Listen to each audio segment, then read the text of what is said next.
Sa gitna po ng masamang panahon, nasunog ang isang bahay sa Barangay Gulod sa Novaliches, Quezon City. Balitang hatid ni James Agustin.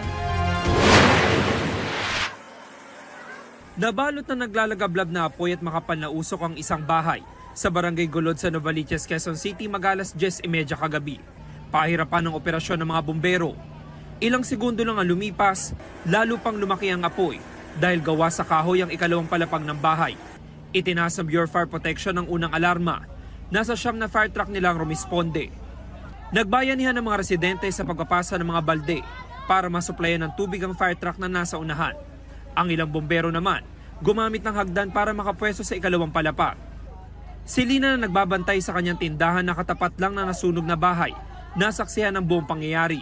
Sabi ko doon sa anak ko, sabi ko, parang amoy wire. Sabi ng bunso ko, nga mama, kasi pag ganyan, lagi akong alert sa mga ganyan eh. Pag silip kong ganyan sa may bintana ako, kasi nandyan lang din ako, may nakita agad akong gumanon ako. Doon nagsimula sa may bintana nila.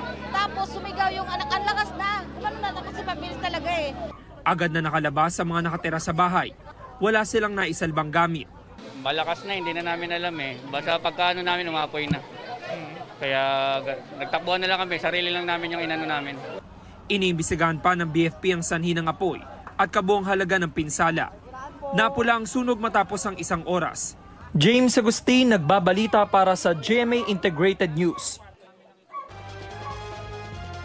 Kapuso, para sa mga maiinit na balita, mag-subscribe sa GMA Integrated News sa YouTube. Sa mga kapuso naman abroad, subaybayan nyo kami sa GMA Pinoy TV at sa www.gmanews.tv.